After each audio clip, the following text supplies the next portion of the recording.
महाभारत की कहानी। चक्रव्यूह में अभिमन्यु का वध। महाभारत अभिमन्यु वध। कुरुक्षेत्र में कौरवों और पांडवों के बीच 18 दिन तक घमासान युद्ध चला था। एक ओर धर्म के लिए लड़ने वाले पांडव थे, तो दूसरी ओर छल कपट और धोखा देने में माहिर कौरव। उन्होंने छल से युद्ध जीतने के लिए एक रणनीति बनाई। उनकी योजना थी कि वो अर्जुन को युद्ध में उलझाकर चारों भाइयों से दूर ले जाएंगे और फिर युधिष्ठिर को बंदी बनाकर युद्ध जीत लेंगे। अब युद्ध वाले दिन कौरव सेना की एक टुकड़ी अर्जुन से युद्ध करते हुए उन्हें रणभूमि से दूर ले गई।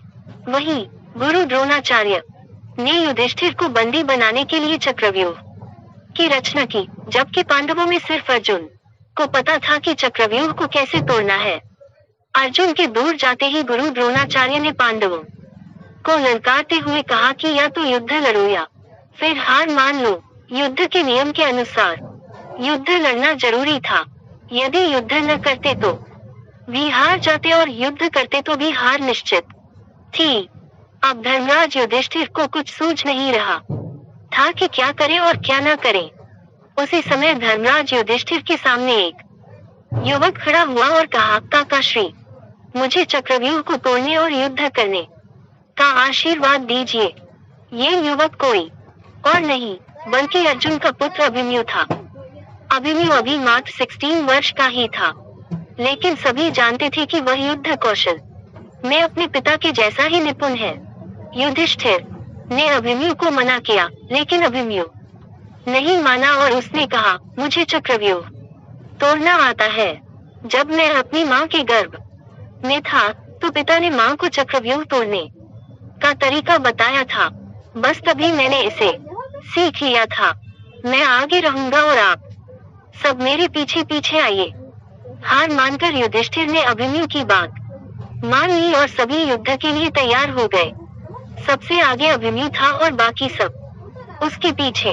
अभिमन्यु को रणक्षेत्र में देखकर कौरव मजाक उड़ाने लगे कि यह छोटा बालक क्या युद्ध करेगा। लेकिन जब उन्होंने अभिमन्यु के युद्ध कौशल को देखा तो उनके पसीने छूट गए। आगे बढ़ते हुए अभिमन्यु ने दुर्योधन के पुत्र लक्ष्मण को मार गिराया और चक्रव्यूह में प्रवेश कर गया। उसके चक्रव्यूह में प्रवेश करते ही सिंधु के राजा जयद्रथ ने चक्रव्यूह का द्वार बंद कर दिया ताकि चारों भाई चक्रव्यूह में प्रवेश न कर पाएं। अभिमन्यु आगे बढ़ता जा रहा था। उसने एक एक करके सभी योद्धाओं को हरा दिया, जिनमें स्वयं दुर्योधन, कर्ण और गुरु द्रोण भी शामिल थे। किसी को कोई उपाय समझ नहीं आ रहा था। तभी कौरवों के सभी महारथियों ने एक साथ मिलकर अभिमन्यु पर हमला कर दिया। किसी ने उसका धनुष तोड़ दिया तो किसी ने रथ। इसके बावजूद अभिमन्यु नहीं रुका। उसने रथ का पहिया उठाकर युद्ध करना शुरू कर दिया। बड़े बड़े महारथियों के साथ वीर अभिमन्यु अकेला लड़ता रहा, लेकिन वह अकेला कब तक लड़ता। अंत में सभी ने मिलकर उसकी हत्या कर दी और अभिमन्यु वीर गति को प्राप्त हुआ। अभिमन्यु की मृत्यु के बाद अर्जुन ने प्रतिज्ञा ली कि वह अगले दिन युद्ध में जयद्रथ का वध कर देगा। आज शूरवीर अभिमन्यु का नाम कर्ण और अर्जुन से भी पहले सम्मान के साथ लिया जाता है।